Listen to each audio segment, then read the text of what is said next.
Hey guys, in this video I'll be reacting to the infographic show How They Caught Serial Killer the Night Stalker. That's what this video is about.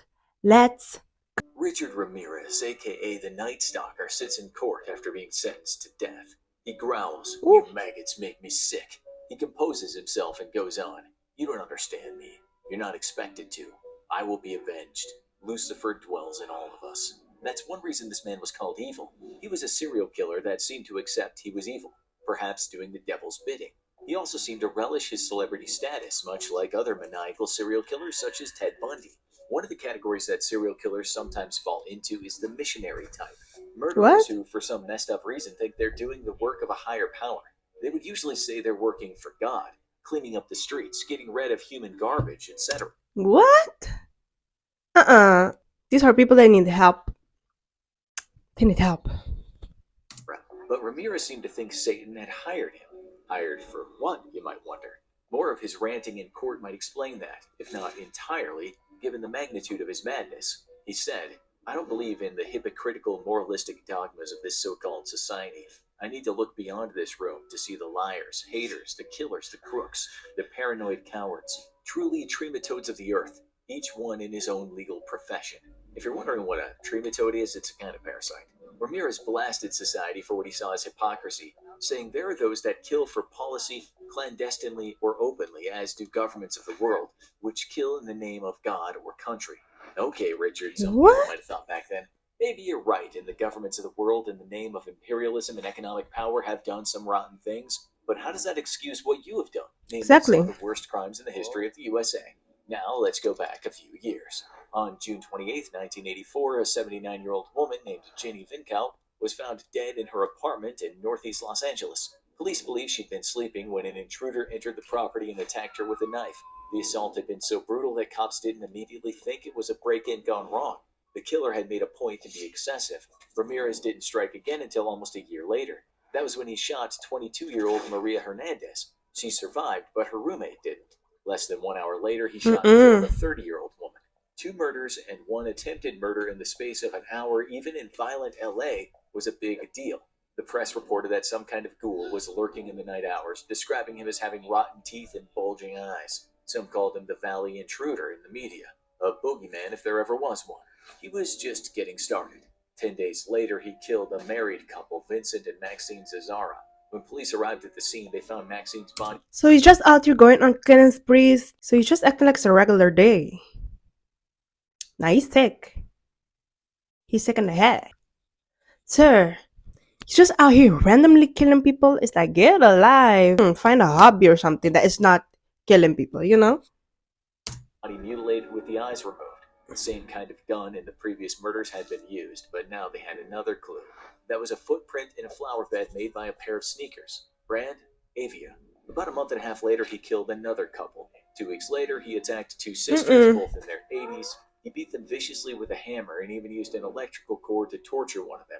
Amazingly, they both survived, although one of Wow. the women died soon after from injuries. Oh. This time, the intruder had left another clue. He'd used some lipstick he found in the house to scrawl a satanic pentagram on the bedroom walls. He'd also drawn a pentagram on one of his victims' thighs. Just 1 day later, he entered the home of a woman and her 11-year-old son. This time he left no dead bodies, although while attacking the woman he shouted at her, "Don't look at me or I'll cut out your eyes." One time he was trying to strangle a Mm-mm. victim using a telephone cord when he thought he saw electrical sparks appear. He later said he left that woman alone after that, believing that Jesus had made his presence known and acted on her behalf. Did he really What?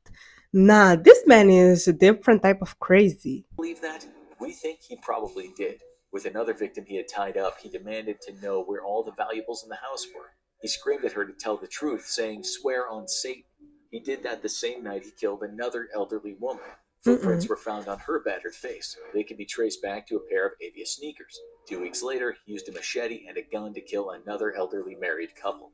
Again, he took many valuables from the And see, he prey on the weak. He prey on the weak. His victims are women and elderly people. Why don't you choose somebody your size or bigger than you? house. Okay, so what were the police looking at? In terms of criminal profiles, this case was a little bit unusual. in the sense that the serial killer stole from the victims. Many serial killers have no interest Mm. whatsoever in monetary gain. The act of killing is psychosexual. The impetus is gratification, not having cash to Mm-mm. spend on new things. Then there were the satanic symbols and the talk about Satan. Ramirez had also signed one of his murder scenes with a Jack the Knife, perhaps in relation to the infamous Jack the Ripper. Like the never caught Jack in London, this killer wanted recognition for his crimes. But in the terminology of the FBI profilers, the LA killer didn't seem to be organized, or at least not very organized. Organized killers like Ted Bundy usually have studied police tactics and go to great pains to avoid arrest.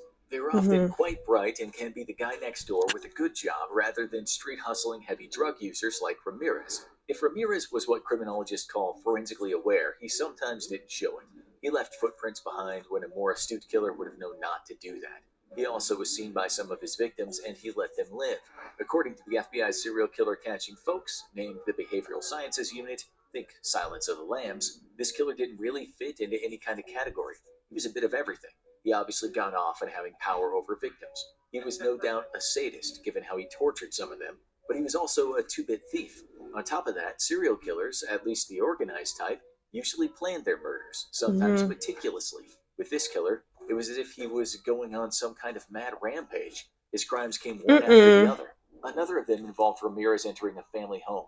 He killed the man immediately, and after viciously attacking the woman, again he made her swear on Satan, as he asked her where all the valuables were kept. In this case, he didn't Oh, so in this case, there was a man. Mm-mm. Mm-mm. Unbelievable. just not attack the child, but he sent him to a neighbor where he said he'd be safe. Police then got a break. Yet again, after a So you know what? It's confusing because you know that a child can be traumatized by that, and you send a child to a neighbor's house. So that means something in your head is telling you that okay, what I'm doing is messed up, but you're still doing it because you don't care. That's crazy. another attack, they found a footprint, and it was almost certainly from a pair of Avia shoes. Detectives discovered that this particular style wasn't all that common in the US, which was great for the case. They found out that very few pairs of that style shipped in the US were size 11 and a half.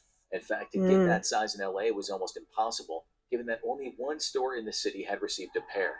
They could also link the crimes with ballistic evidence. But there's a good reason the police didn't tell the press or anyone about their leads. The reason, of course, is if matters of their investigation get out, the killer will be tipped off. Goes without saying that most killers follow their crimes on the news. Sure, police release sketches of criminals because the public can come forward if they think they know the person, but cops Hmm. also hold a lot back. One reason is not to tip the criminal off. Yeah, I think that's a great idea. Honestly, I was thinking that the whole time. I was like, okay, are they gonna say it on the news or something? I hope they don't because if they do, then he's gonna know and he will change his ways. They are farther away from actually cracking the case. And another is so during interrogation, the accused might say something only the perpetrator could possibly know. In this case, the then mayor of San Francisco, Dianne Feinstein, held a press conference and talked about the shoes and the caliber of the gun. Without a doubt, Mayor Feinstein made a big mistake, a detective later said. The mistake was about as foolish as the Nazis publicly releasing the details of their up and coming blitzkrieg. So, what did Ramirez do after watching that on the TV? Of course, he got rid of the shoes.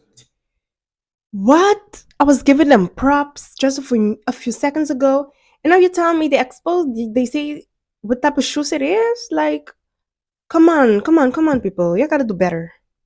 Taking them to the Golden Gate Bridge and throwing them down into the water. This was a massive setback for the cops. Imagine they'd have arrested Ramirez with a matching gun and a pair of shoes that were pretty much the four leaf clover of footwear. Feinstein, by the way, had been told about the details of the LA crimes because of a similar crime in San Francisco, but she wasn't meant to talk about the details in public. She did at least do some things right. One was stating the obvious. She said, "This is a very serious situation. The killer goes into a home at night and kills at random. Somewhere in the Bay Area, someone is renting a room, an apartment, or a home to this vicious serial killer. Still, Ramirez was a bit stupid because he didn't throw away the gun like just about every detective thought he would. About a week later, he was skulking outside another family home, this time in Orange County. He was chased away, but the man of the house could describe to the cops the car and part of the license number. He had no Mm. idea it was the car of the Night Stalker. That same night, Ramirez entered another house and shot a man in the head 3 times. He tied up the man's wife, beating her and telling her to repeat to him that she loved Satan. He left her alive and told her to inform police. Tell them the Night Stalker was here. The man actually Mm-mm. survived that. He loving what he's doing. I think he just want to be famous. He want the attention, all that. Because most of the times, they want to get popular or something. Mm-mm. After surgery, police not only found another footprint, but despite Ramirez's best efforts to clean his dumped stolen car, a fingerprint was taken from the rearview mirror. What Ramirez didn't know is that California had recently acquired a new machine. That was a $25 million computer system with the name Cal ID. Police could run a fingerprint through that, and it would be matched with fingerprints from other crimes. This was Okay. pretty high tech back in those days. While it's said that this solved the case, it isn't strictly true. Police already had a bunch of leads from all the stuff that Ramirez had stolen from his many victims. He'd fenced them on the streets, and some of the items police had a trail on. The person that had sold them, they were told, was named Ricardo, or perhaps just Rick. Cops then released the mugshot of Ramirez that had been taken after he was arrested for stealing a car in 1984. They also issued a statement Mm-mm. saying, "We know who you are now, and soon everyone else will. There will be no place you can hide." They knew they were looking for a 25-year-old drifter from Texas with a history of drug use. What they didn't know is that this kid had witnessed a murder when young, and on top of other traumas, he was a pretty messed up youngster. Not that many people knew Ramirez because he was mostly a loner who moved around taking drugs wherever he could find them. Alone at home, he watched just about every variety of slasher movie when he wasn't listening to Black Sabbath, AC/DC, and post Sabbath Ozzy Osbourne. We won't criticize his music choices, but for Ramirez, listening to dark tunes was a way to rebel against his violent father and a very religious mother. Mix in a bit of LSD, amphetamine, and PCP, and sprinkle on that the murder he saw and maybe some more violence. And as one serial killer author put it, by the time Ramirez was 17, his brain was seriously fried. Ramirez moved on Mm. to cocaine through the main line, and at times when high, he would read the Satanic Bible and attend satanic rituals. After Mm-mm. that, he started killing. He was now in hiding, although he hadn't checked the news and had no idea countless people had seen his photograph. His face was plastered over just about every front page newspaper in California, but he didn't know that when he got on a bus heading to see his brother in Arizona. If he'd only gone to a newspaper stand, he would have seen his face staring back at him. This guy was walking around when the vast majority of people wouldn't have minded lynching him. He managed at one point to walk past some cops who were looking for him, and then he walked into a convenience store. The thing was, a group of elderly women had seen him. They were almost shaking, saying to each other, "El Matador," the killer, in Spanish. Inside the store, things had changed for Ramirez. That's because he now saw in front of him newspapers showing his face. He walked back Oh. outside where there were more people pointing at him. He made a run for it, sprinting across the freeway and then unsuccessfully trying to steal a car. He ran some more, jumping over garden fences, and tried again to steal a car. Now helicopters were buzzing overhead. Ramirez managed to get inside one car whose occupant was Angie De La Torre. He punched her in the stomach and got hold of the keys. But her Uh-uh. 57-year-old neighbor, Jose Burgoyne, was soon on the scene. This is what Burgoyne later told the media. "I ran to defend her, and he told me, 'Don't get closer or I'll shoot you.' I didn't see a gun, so I opened the door and pulled him out of the car." More people arrived on the scene, and it was mayhem. The Okay. Night Stalker was now a daytime brawler, and he wasn't so good at it. De La Torre's husband turned up, and he furiously whacked Ramirez over the head with what he described as a barbecue utensil. Ramirez fled again, only to be chased down the street that was starting to look like the Gauntlet in a version of Mexican American Gladiator. Yo, this sound like a movie. So now you got caught. Everybody know who he is, and now he's scared. No, that old man, yo, he's brave. The way he pulled him out of the car, he's brave. And punched the girl in the stomach, sir. Is she okay? Actually, I know you're not. I don't even know why I asked that, but it's like, bro, you feel me? Now he's getting humiliated, and it's his own fault. That's what you get. He's about to get caught, and I'm happy. Where the weapons of choice were not made out of soft rubber. Someone Hmm. hit Ramirez over the head with a fence post, and that was Oh, it. He was down. The that's jostling crowd crazy. now laid into him and beat him badly. He might have received a public execution there and then had some folks not held back and the police intervened. Ramirez was later given a date with the gas chamber. As often happens with serial killers, women sent him fan mail while he was in prison. Even Yo, what type of women are you guys? Like, what be going to these people's head? What is going through your head for you to think like, oh, I'm gonna send a serial killer a love letter? Like, what, girl? Like, get you some help because obviously you sick. You sick. You have issues. You will do the whole society a big favor if you just get yourself some help. married a woman during his incarceration. The Night Stalker never was killed by the state, dying instead from complications due to B cell lymphoma in 2013. He was 53. We call that karma. Everything that happened, the end of the video, I would say karma. The way they beat him up, the way everybody was against him. And it's crazy that he got married in prison. Got married in prison is the craziest thing I ever heard. You don't know this man. He's a serial killer. And you gonna marry him? You're weird. People is weird. Anyway, guys, that was the video. Don't forget to like, comment, and subscribe. And I'll see you guys in the next one. Bye.